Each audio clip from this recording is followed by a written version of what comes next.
Hey there, we're happy to welcome Gregory Ward to this episode of Cropster's Coffee and Technology podcast. Greg is the founder of Bridge City Coffee, an impact-based for-profit coffee roaster in Greenville, South Carolina. Greg is also a founder of the Bridge Fund, which provides financial support for his employees related to health, transportation, housing, and education. Listen and learn from Greg's story on how he has created a scalable business focused around social impact. Greg, welcome to the podcast. Super stoked to have you here, man. How's it going? Doing well. Glad to be here with you guys. Thank you. Yeah, it's wonderful. Thanks, Greg, for taking the time. Of course. I've been looking forward to it for a long time. Yeah, definitely. So you're in Greenville, right? Yes. Yep. Okay, cool.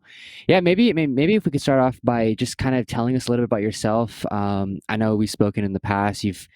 You were used to be in Denver, and now you're in Greenville. So I think that has a lot to do with the career you've taken now, and it's really interesting. And I'm sure the listeners would love to hear that. Yeah, so I can. I'll start. I'll try to keep it abbreviated, but give you the short rundown. All good. So my wife and I moved to Denver in 2010 to actually to go to South Africa to do community development in and around Pretoria. We had spent a few months there. Really loved the culture and made some great friends. And so the number one piece of advice I'd gotten from people was to do community development in foreign countries was make sure you're compatible with your team. So that was part of why we moved to Denver, and it tanked big time. But we did that domestically. So that was a good thing. We didn't move across the world literally and then it go down in a ball of flames. But that's what got us to Denver, and I have a lot of family in Colorado, so we stayed there for a long time. And I've been listening to your podcasts, and I've listened to other podcasts, and a lot of people have really cool coffee stories and backgrounds, like drinking it at 7 years old with their grandparents, or some amazing experience in Italy. Like mine started with, kind of what we don't talk about in these segments with K-cups and Keurig. But then I learned better. I learned that they're just little mini garbage pails, and they're terrible for the environment and terrible coffee. But I was doing leadership consulting in Denver and came across an organization called Purple Door Coffee. And they're a nonprofit that employs previously homeless youth and takes them through a year-long curriculum with equipping them with a resume and then finding some of their worth through work, as well as being partnered with counseling and housing services. So I learned about the impact that coffee could have. And I was also doing some consulting work with Queen City Coffee out of Denver, and they taught me about the relational sourcing model. So reducing the typical 6 plus hands that coffee goes through before reaching the end consumer, and trying to pare that back to 3 to 4 if possible. So developing, or less, but developing a real true relationship and listening to the needs and desires of the farmers, and not just going in for an origin trip, taking pictures and leaving, but listening to them as people, getting to know them as human beings and what they're wanting to do with their business and in their community. So that was really what shaped what I do now in coffee, and it was born out of, like you said, Purple Door in Queen City, and I started my business, Bridge City Coffee in Greenville, 2017, based on what I learned from those organizations, and started a for-profit roastery and eventual shop centered around impact through coffee, starting at the beginning of the supply chain, working through to our employees, and then the community at large. So that's kind of our 3-tier model there. Greg, this is extremely exciting. Greg, I want to hear a little bit more about the approach of a for-profit versus a non-profit. How come that you launched your current enterprise as a for-profit and not as a non-profit? Yeah, love that question, and it's I enjoyed Purple Door and what they could do.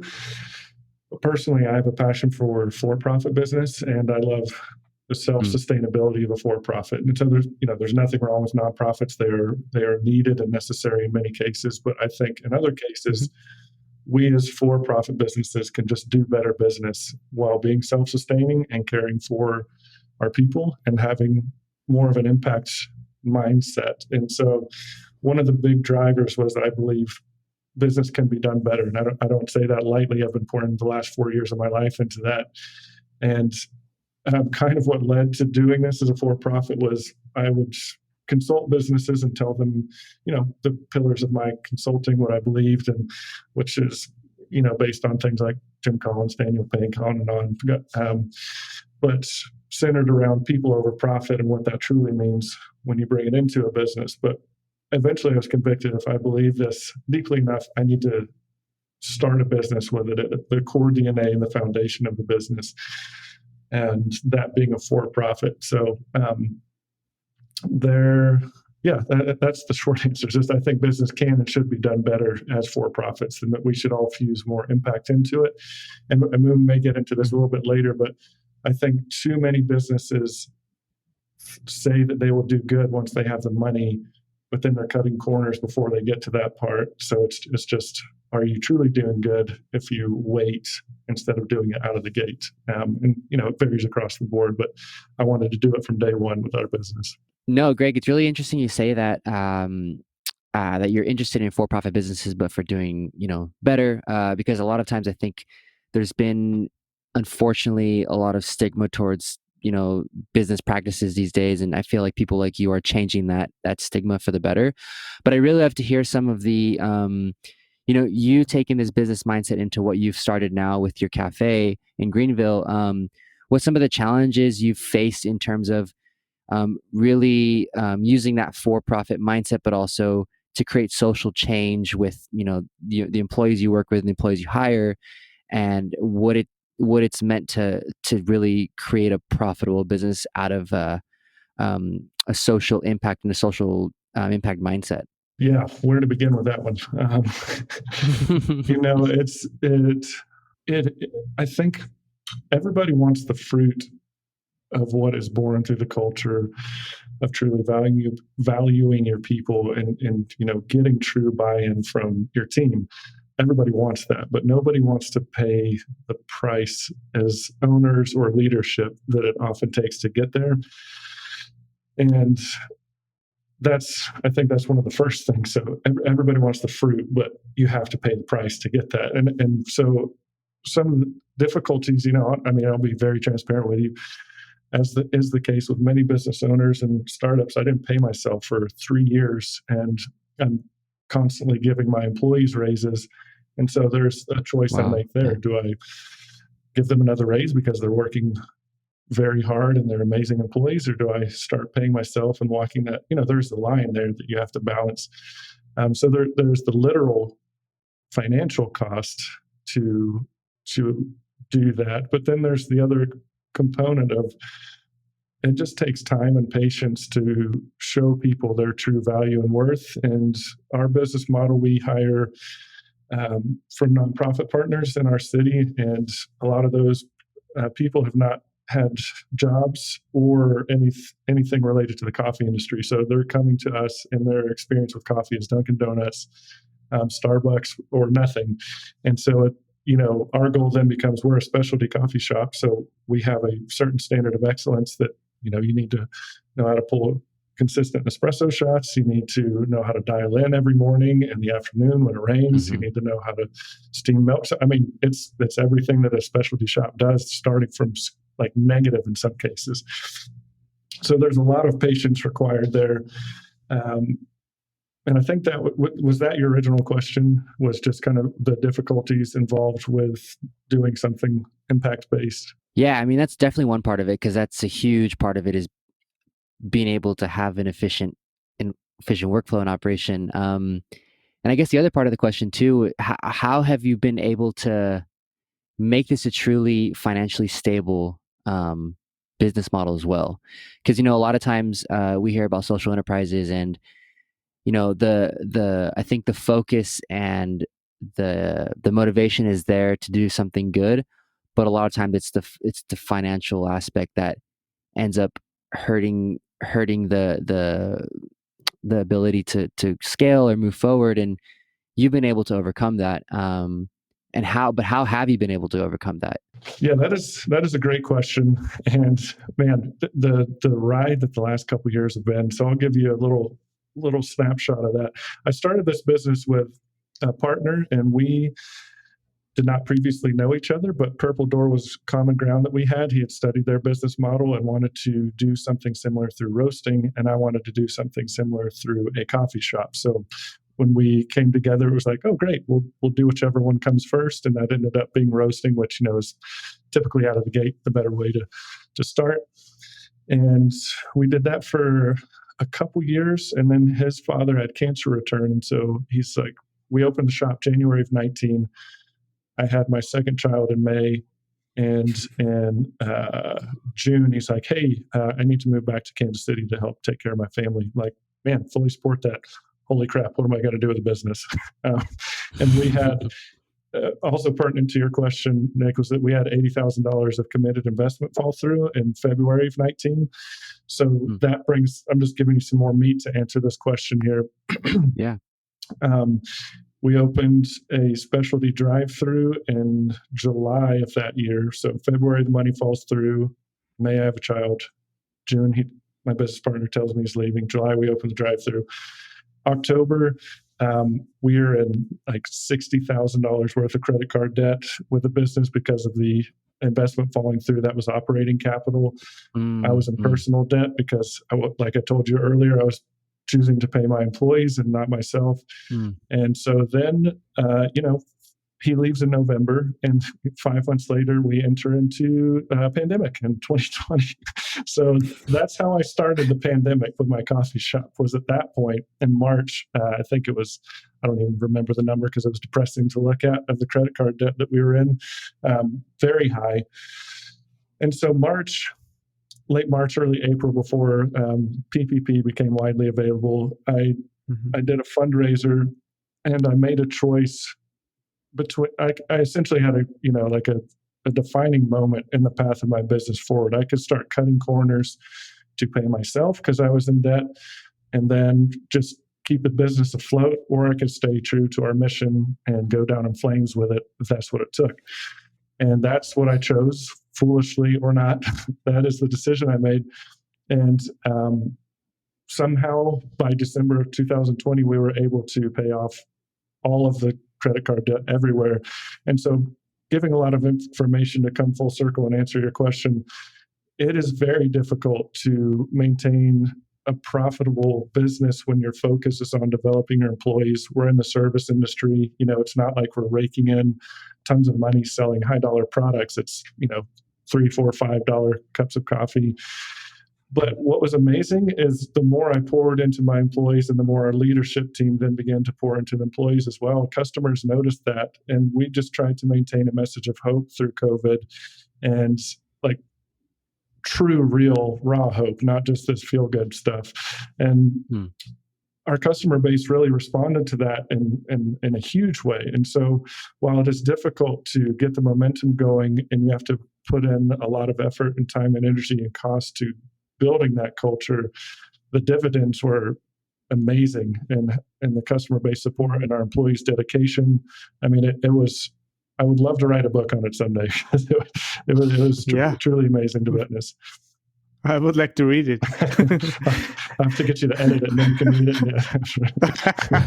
it. Greg, this is amazing, and I can relate quite a bit, because Cropster's ride hasn't been straightforward either, and like many years of no payment is very very known to me, or really choosing certain things over others. Where do you get your strengths? Oh my gosh! Well, I do have a spiritual belief system, and I do believe in Christianity. I think that there's the religious component to me, especially in Western culture in America, that I truly do not align with. But they're the core of what it represents, and loving and caring for people. I love that. And then my wife also has been a huge support system to me. Shameful to admit on a podcast, but there are nights that I was crying myself to sleep, and she was just reminding me of why I was doing the things I was doing. So I think there were other people who really knew what I was trying to accomplish, and they supported me as well. So I think there's the personal beliefs and my wife, who is incredible, and then a support system around me that wanted to see that mission and vision come to life. And because I will be, honest, I couldn't carry that load by myself. I don't deserve all the credit for that. So, yeah. And, it's an interesting one to me, because that's it's important. And those nights, they are very, very, I think, known by many entrepreneurs. mm-hmm. So everybody who has ever started something, and also everybody who thinks about starting something, I think should reflect on those things. It's sometimes hyped up of like, oh, so you be an entrepreneur, you can do this. There's a lot of praise and good things coming from it.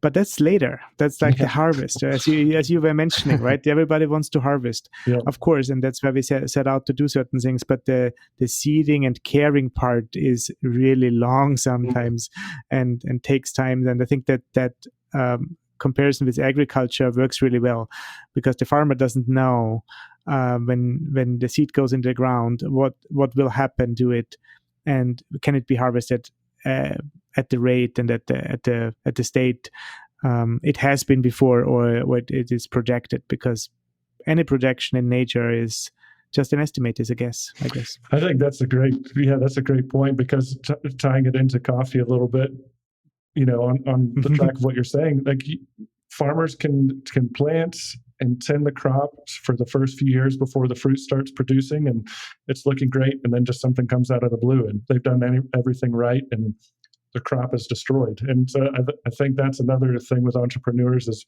you can do all the right things, and then just something comes along and knocks you out, or vice versa. You see people who just had a pile of money fall into their lap, and you're like, you didn't even try. That was but one last component to answer your question of what got me through that was sticking with the why, always coming back to the mission and vision, and why I was trying to build this business. And because if you get caught up in the day-to-day, nobody wants to keep going through that, but having to zoom out and remember what the large purpose was. Yeah, and I think it's really important that you do mention, and I mean, like you said, admit it as well, and I think among my generation that it's changing, but just acknowledging the fact that, starting your own business and the struggles you face is real, and everybody faces it.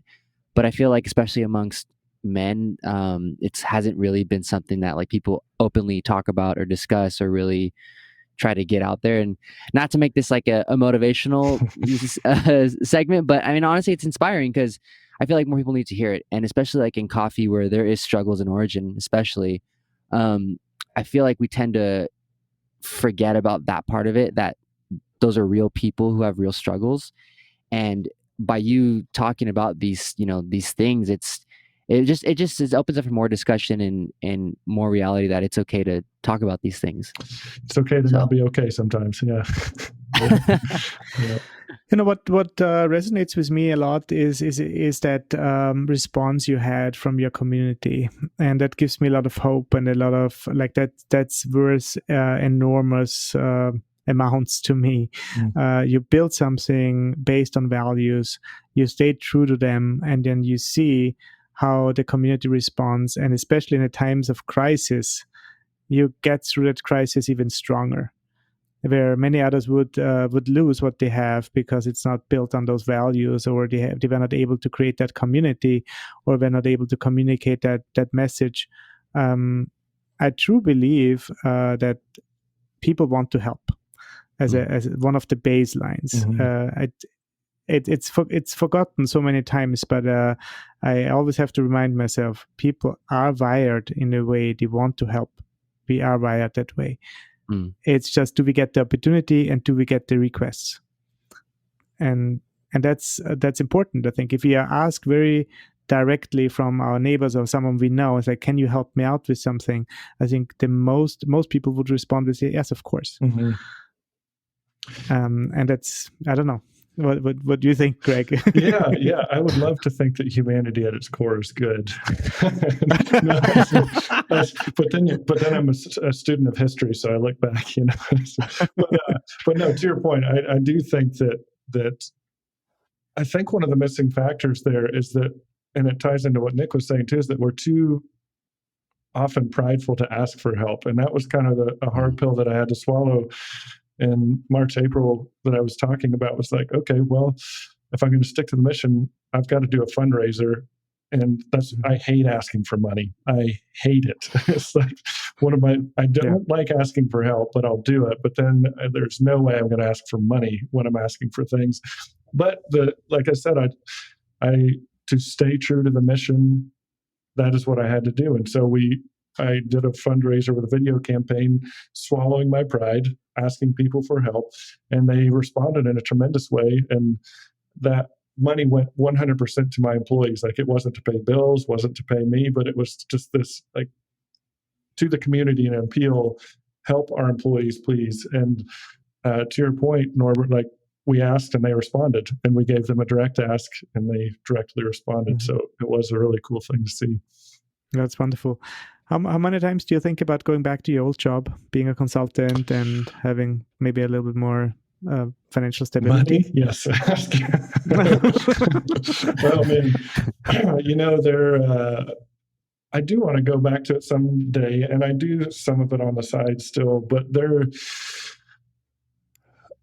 I think in this arc that I'm on right now, I got my master's in business leadership and studied that intensely, became a certified business executive life coach, and then became trained and certified in assessment. So, I mean, I just went at it hardcore and had a lot of knowledge and some wisdom.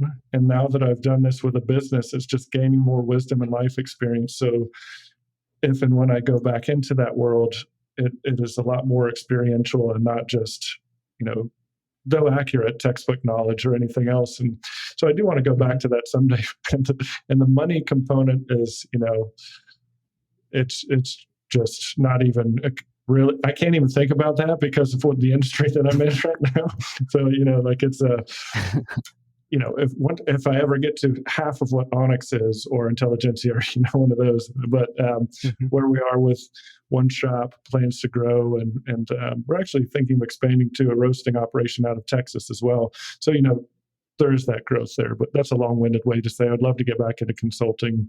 But I truly do love what I do and the impact that can be had through this industry. I have a not super personal question, but a deeper question on that. And I'm really curious because, so how do you manage, you obviously love what you do and you're happy doing it, supporting people and with what you're doing with the cafe. How do you mentally manage or push yourself to basically this dichotomy between money and happiness? And, what are some things you tell yourself, like, it's what I'm doing is worth it, it keeps me happy, and, and the money is not all there. Does that make sense? How do you balance the two? Yeah, that's very, I'm happy to answer that question. When I say what I'm about to, it's not like you did not offend me, but that's the very personal thing from person to person. So like, I'll tell you my answer, but it changes based on what quality of life or standard of life someone wants to have. My wife is a physician's assistant. So if she did not have that job, with a family, it would not have been possible to do what I've done with this business. But at the same time, we've had many, many conversations about what do we want our standard of living to be? Where do we want to be financially? How do we wisely set our family up for success long term? And then where is the line there? And then just excess in our own lives personally. And so, money is not a bad thing. Money opens a lot of doors and you can do a lot with it. But we just have really tried to focus on producing and getting what we need to financially live the life we want to, and then the rest is like, let's pour that into what is fulfilling to us in our careers and building this business through impact. And no, it's fantastic. I think this is a good blueprint for also entrepreneurs I have seen who are 100% heart and 0% financial. Which is also hard to see because they are really for that idea and they really want to build something and do that because it burns them under their nails. They want to do that, but they don't think about the financial aspects. They don't think about the sustainability of it. And both need to come together, as you say. I was, I guess, in the early days also more money or financial denying hippie in a certain sense, where it's like, oh, money is probably bad because you shouldn't think about it, I shouldn't talk about it. But I think it's very good in a certain sense. Is of course a cornerstone of our society. So if we want to live in that society, we need to talk about it, and we probably need to talk about it more. Yeah. I think, the way that I talk about it with my staff is, for us as a business, money is fuel. Like, our vehicle is the organization, the roaster, the shop, and we're trying to achieve impact with that vehicle, but we have to have fuel to run. Like, it's just point blank, like you're saying, in society, you have to have money. So we need to do good business and pursue being the best so that we can achieve this impact and keep the business alive. But I'm curious, Norbert, one of the other episodes, you were referencing the generational difference between you and Nick. So how old are you guys? I'm 24.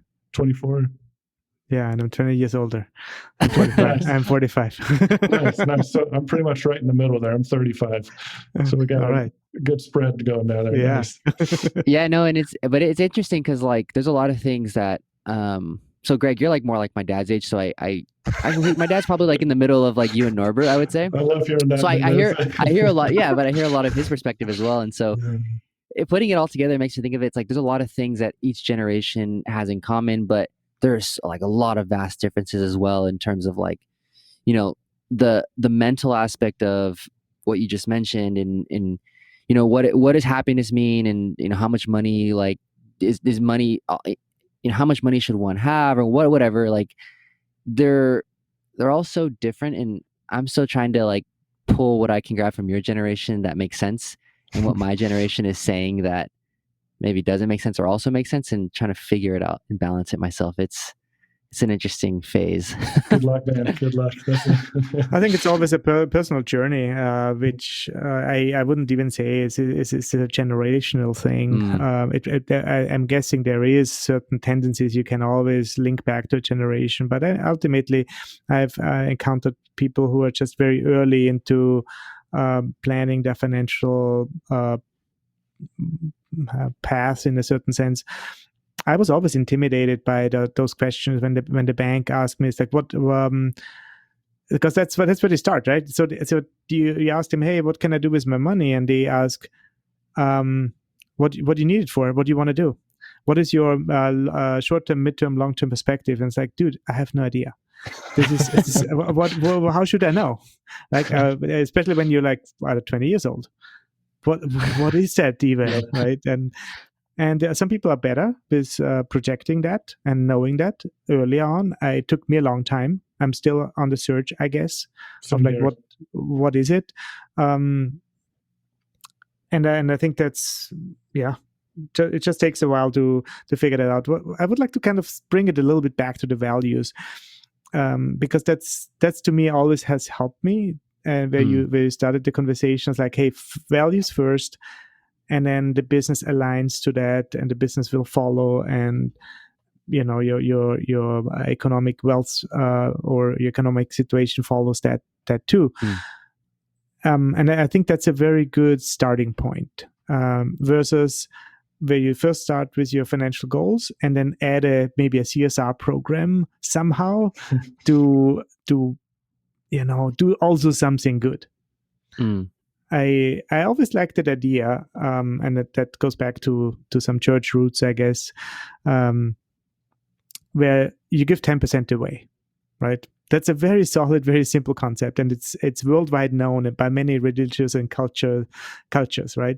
And I sometimes get this back, especially from people who don't have much. It's like, but I don't have much. It's like, well, if you don't have much, 10% is little.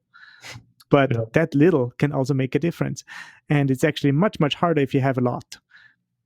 Then suddenly 10% is a lot. So just think about those billionaires, right? Or a millionaire. And you talk about, someone who earns $1 million a year has to find a home for $100,000 a year. Yeah. That's huge impact. That also can be invested into something really bad. It's a huge responsibility ultimately. So it just amplifies. And if you can learn with little, you can replicate when you have more. I love that, and I fully agree. I think you guys have made some good tie-ins to the entrepreneurial mindset and just small business in general. But there's so often the mindset of when I have more, I will do more or give more. And I mean, it's one of our core values is excellence in the small things. And so it's like, if you have a small job, be excellent in it. If you have a bigger job, be excellent in it. But one of my favorite quotes is, you will never rise to the occasion, but you will default to your habits. And so, if you're waiting for a big opportunity and you're just crappy little habits and you're not responsible all along the way, you're not just going to turn into a different person all of a sudden. Like you're going to default to how you've always been. Yeah, that's very interesting. So really training early on is very good. How do you deal with that, Greg, with your team, as you do a lot of trainings and a lot of development? And I could guess that maybe some of your employees or of your team members had less opportunity to get those type of trainings. What's going on in your team? What do you do? So one example I love to think of was this is one of our employees who had not had a job before. Not even going to use the gender pronouns to identify. So if my staff listens, hopefully they no, of course. But they one time they fell asleep at the register. They'd been there for I think 5-6 months, and it had been kind of they'd never had a job. They hadn't really had good work or responsibility modeled for them in their lives very much. And so all of these were new concepts. And we had been making a lot of progress, and then they fell asleep at the register. And that was just kind of like, I mean, of all the things you would do, how would you fall asleep in front of customers? Like literally, how would you do that? Not even why, but how can you do that standing up? It was just this mind-boggling thing. And there have been other instances similar, just out of left field like that. But what we do with our employees and what my leadership team does is we really we try to separate performance from a human being. And so in that conversation, it's like, first of all, like, hey, are you okay? Like, how did that happen? Are you getting enough sleep? All this. And it's turned out through some of those conversations that some of our employees have not had a stable place to live. They've been sleeping on the floor for 2 months. And so then we'll try to shift and not get upset at the situation that manifested, but try to address the roots of what caused it. But then as we talk through strategically how to not do those things, again, it's separating the person from performance. And so emphasizing like, hey, you are a great person. This was not a great just result of work. And so one of our slogans is kind of failing forward or failing when you're trying and growing, that's okay. But if you fail in a lazy way or neglectful way, that's really not okay. And so separating in even that healthy failure from lazy failure. So we really just walk through a lot of those situations with them and trying to continually build them up to understand their worth as an individual human being, while also this level of work is not acceptable. You are the one that has to make the choice to step it up and do better, because we can't do it for you. So trying to empower them through that. Like what you've heard so far?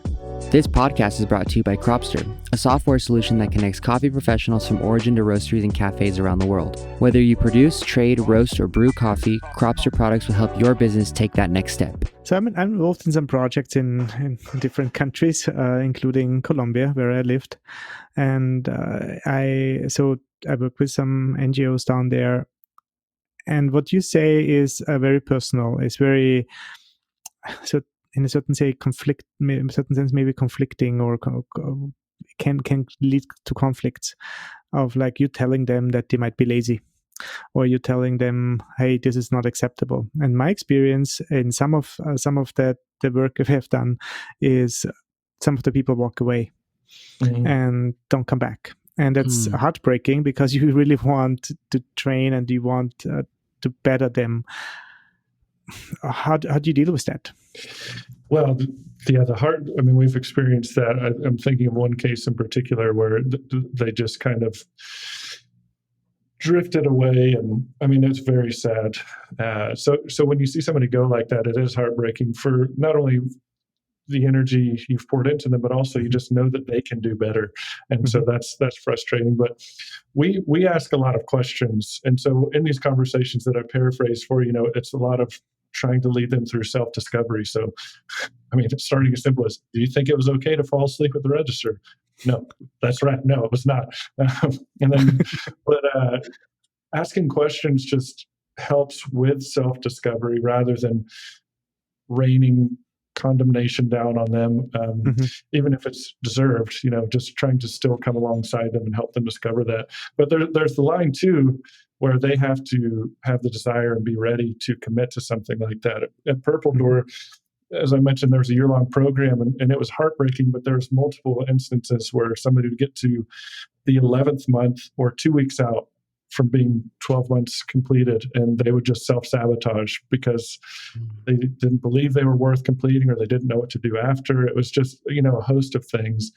And so from that, Purple Door's made a lot of progress in addressing that, but it's not Purple Door. It's like the human experience of not believing that I am worth enough or I deserve to hope in a better future.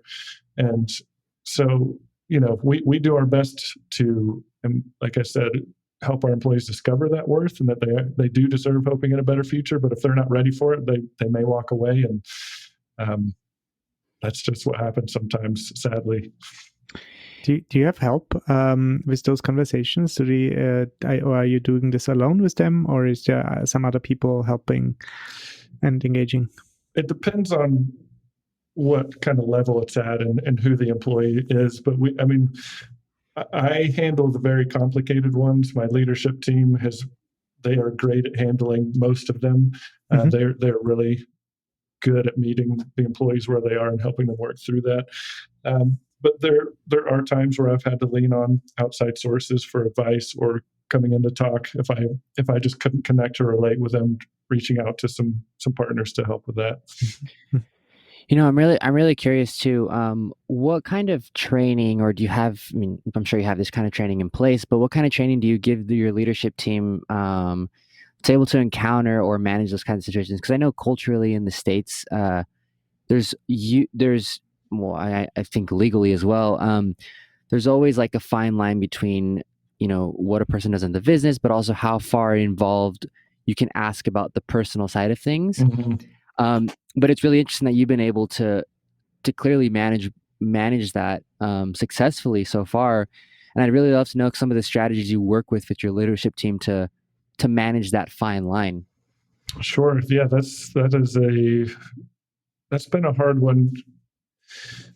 My goal is kind of like a mentorship model. So we have how many do we have? Four or five on our leadership team now. One is kind of tangential part-time doing mobile events, but he's still a part of the team.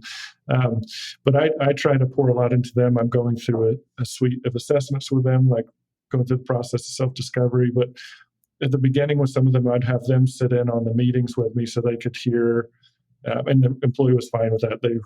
It's a tight enough group to where that was okay.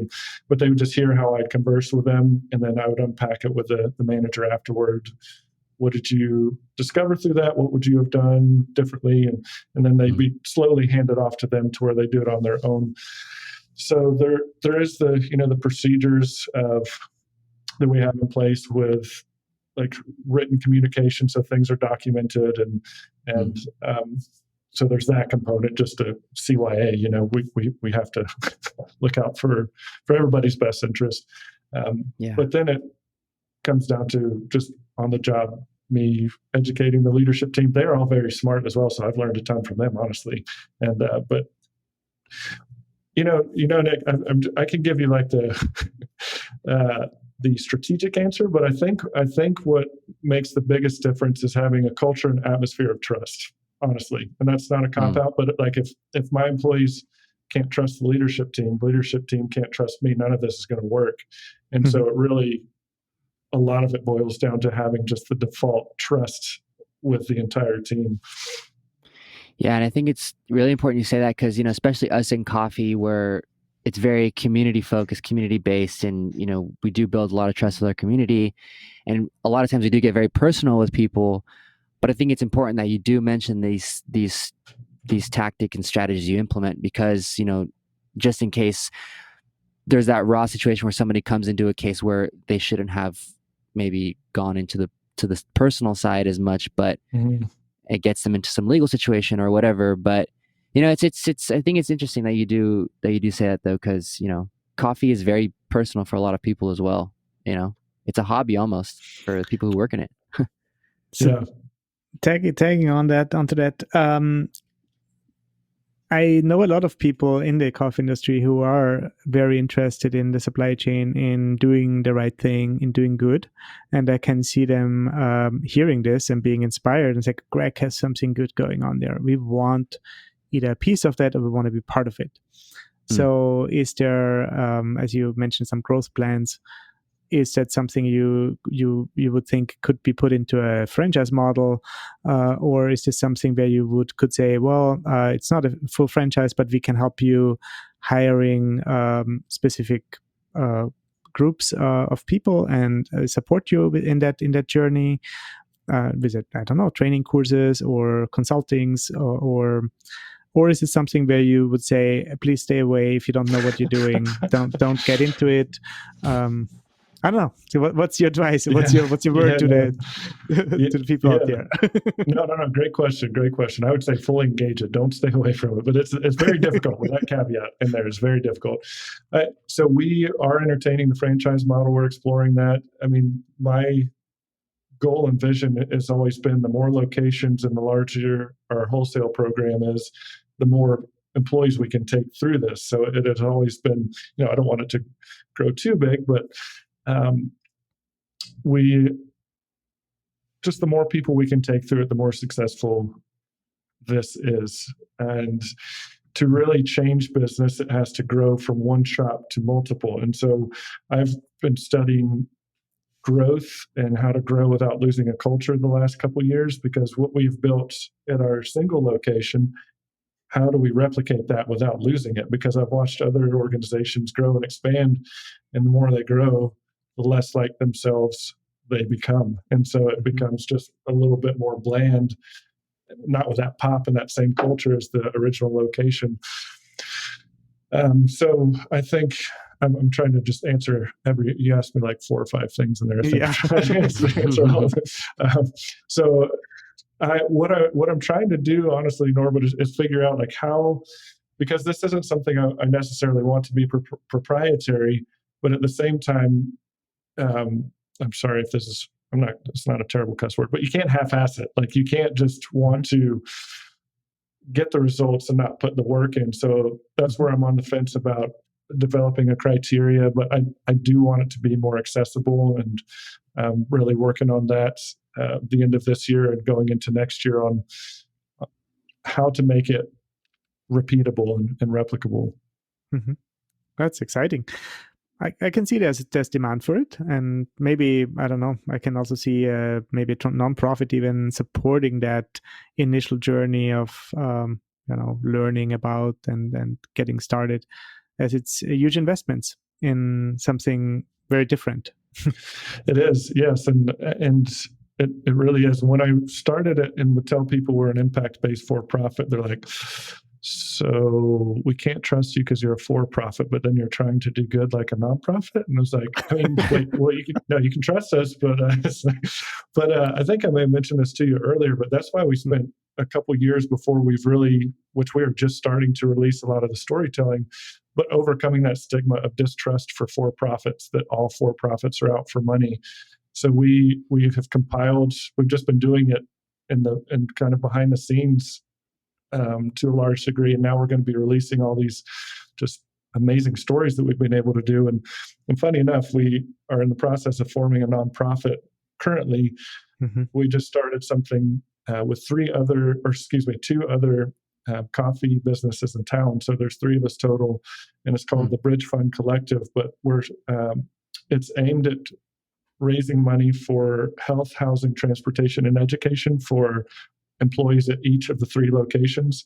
Mm-hmm. And we are doing that tangibly first through this little card beautifully designed card by one of the employees. And this idea was born out of an employee brainstorming session too, which was super cool.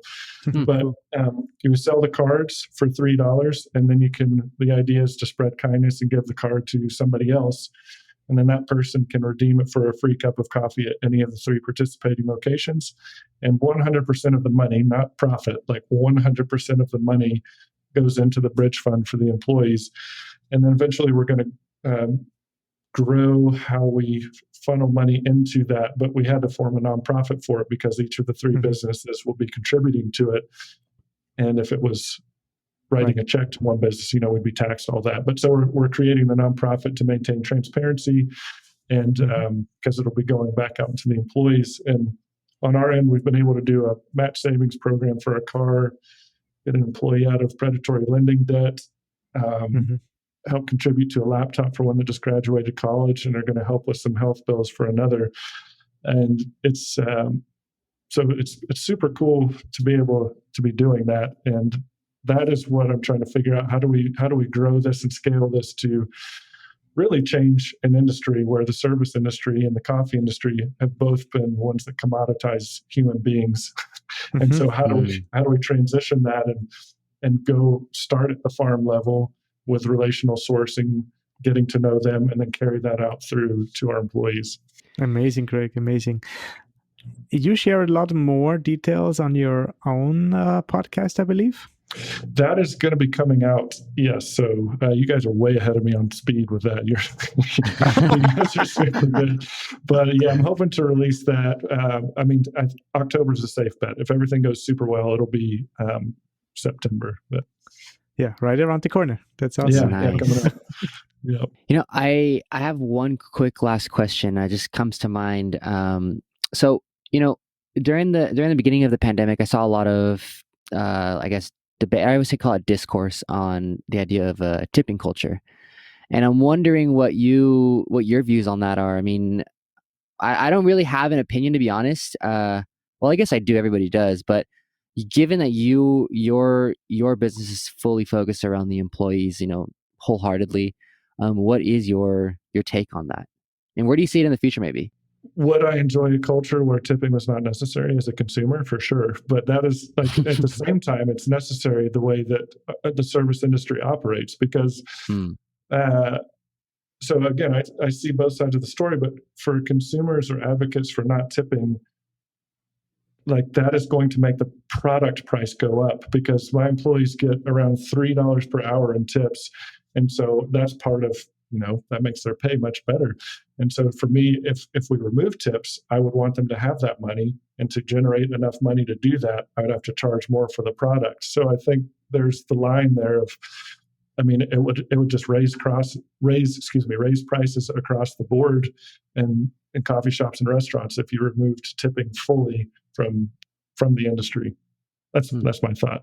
Yeah, I could see that being communicated to the customer and say, well, there's no tipping charge. We please do not tip, or we don't accept tips.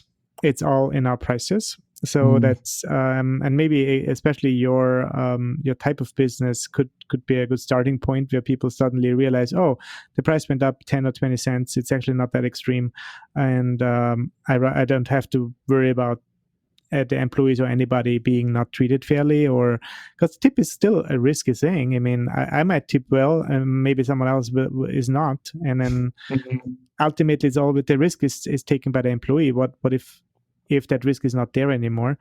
And then we also, of course, are confronted with minimum hourly wages here for example, in California, where we are at $15 per hour, which should be able to be a sustainable income, but maybe not. That's the discussion here, especially in California. Like, what does it mean? Do we still have to tip, or whom do we have to tip? Yeah, and opening up a good question here with that. It's just so looking at it from I look at it from a consumer and then a business owner angle. And so as a consumer, would I love it if tips were baked in and I knew that everyone was getting paid a living wage? Of course, I would love that. And as a business owner. And then from the business owner component, it's like, to do that, my business has to make more money. And that's just cut and dry. It's like not money going in my pocket. It's just the business would need to generate more revenue. Right. And the way to do that is to charge higher prices.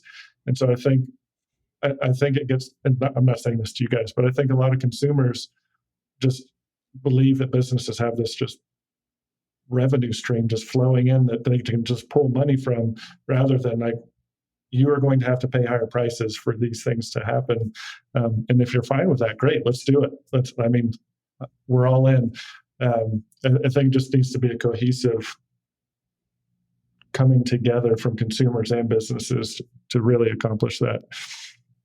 Yeah, it's a tough one because ultimately it would be ideal if everybody makes that move at the same time, right? Mm-hmm. Yeah. So nobody feels a disadvantage or anything like that. I just compared to other countries, and I see like the Austrian tipping culture is very different. Australian is very, very different, and some countries are actually tipping is an offense. It's like we can't, So I don't know. It's very much the case in Japan, for example. Is it? Yeah. Yeah.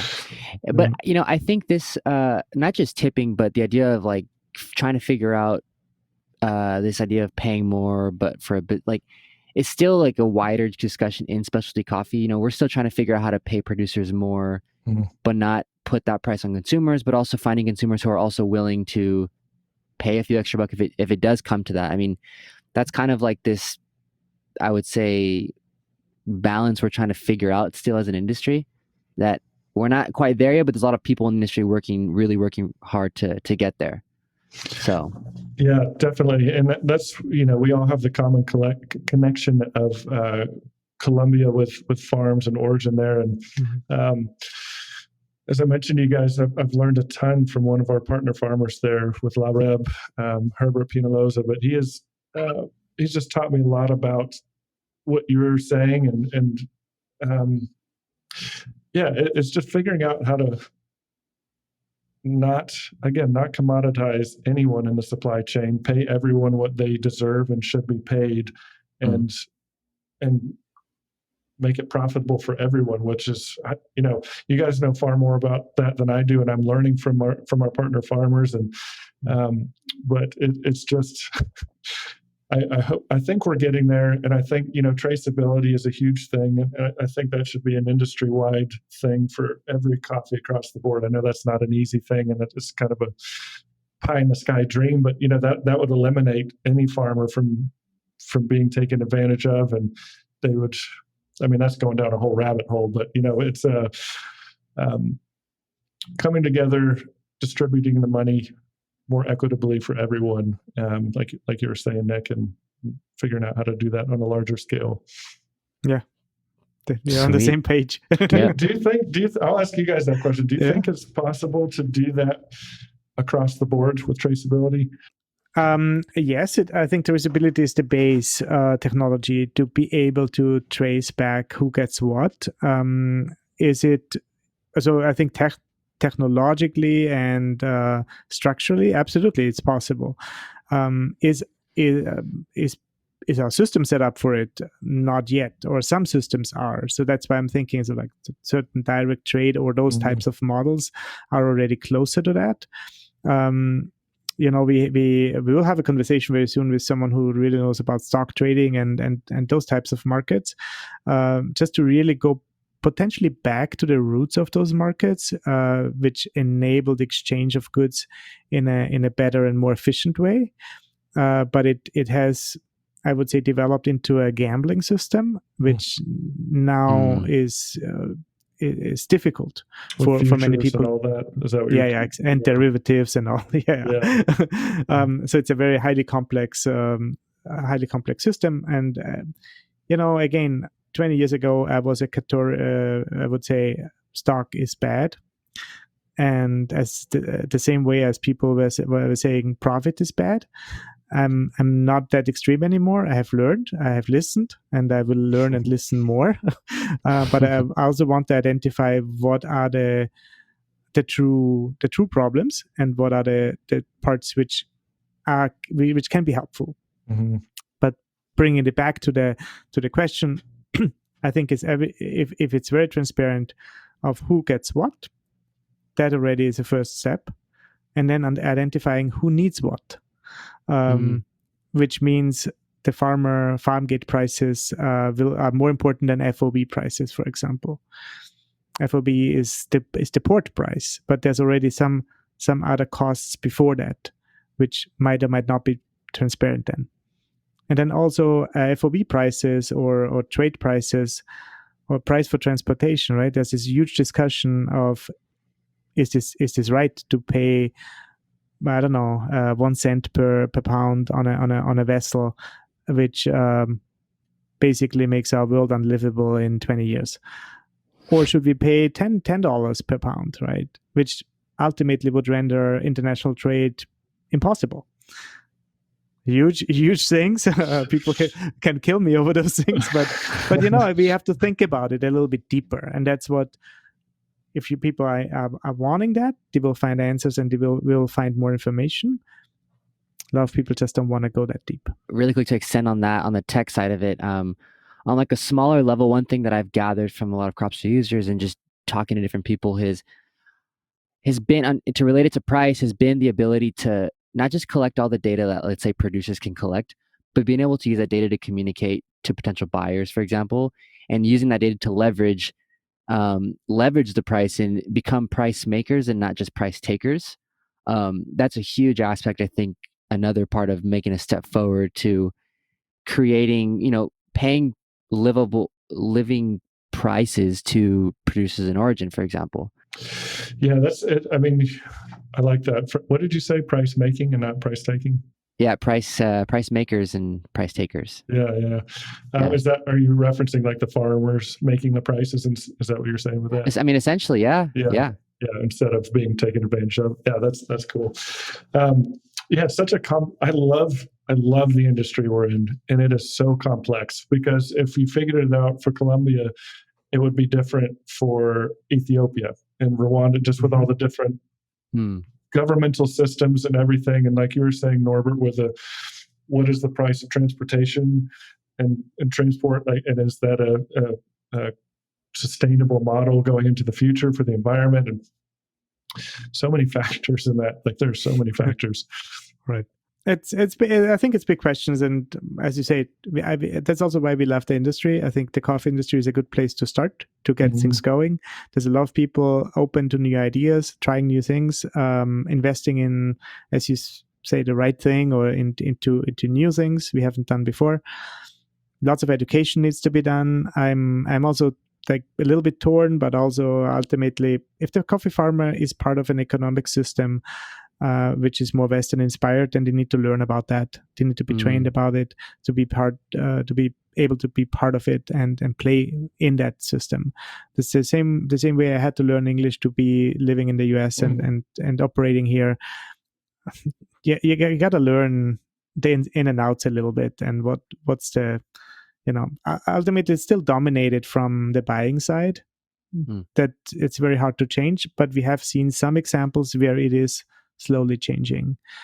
So one of our other partner farmers, Yepacapa out of Guatemala, they had, that just reminded me of that, where initially some of the farmers were resistant to either producing specialty grade or even picking in the manner that you need to when you're harvesting, with only picking the ripe cherries, not just scraping all the cherries into a bucket. So some of the farmers were resistant to that, and the farm rep was saying, like, you will make more money when you do it this way. But of course I'm paraphrasing, but we've always done it this way, though. We're not going to do that. And so to your point, there has to be buy-in on the farm level and done through communication and education. And it was really cool to be a part of that, because we paid more than the coffee was worth one season, with the idea that they would reinvest it back into the farm systems and education. And they did that, and their coffees have gone up and up and up. And so it's an incredible thing when at the farm level they understand and buy into, like, oh, it does make a difference. I can produce more money. I can produce a better product. And I know you guys have both been on the ground at farms as a part of that. So I can't wait to do that someday myself. Yeah, I can't wait for you to do that as well. Cool. Greg, thanks a lot for chatting with us, man. It was super cool to have you share your story and what you're doing. It's inspiring, definitely. My pleasure. Well, thank you. Thank you guys for having me. And I do have to make an unasked for shameless Cropster plug for you guys. Go ahead. Oh, tell us more. So no, like I mentioned earlier, we're going to be expanding to have a roasting hub in Texas, and Cropster is instrumental in that for us with doing sample roast profiles. So, I mean, I've heard other people come on and talk about the way they're doing it globally, utilizing your software, and it's incredible. And I'm just like, man, that's super cool. But on a more simplified level, with smaller organizations, we are still, it's just invaluable for us to be able to do the sample roasting profiles with a Hookie, both parties roasting with the same machines, which we need to get set up soon. But then we've also been able to learn from roasters doing that. So, uploading the sample profiles, giving tweaks, recommendations. And so it's been great, especially through COVID times, to just have the software that is designed and built for even a small organization like ours to use. So thank you guys for building that. Oh, cool, man. Thank you. That's so good to hear. Yeah, thanks for the words. That's why we're here. Very kind. Cool. Thanks a lot, man. Yeah, thank you guys. Thanks for listening to this episode of the Coffee and Technology Podcast, brought to you by Cropster. If you enjoyed what you heard, please subscribe or give us a follow on any of our channels to always get the latest episode. If you're interested in more educational content on all things coffee and tech, be sure to head to cropster.com/learn or visit our YouTube channel. Cheers to more coffee.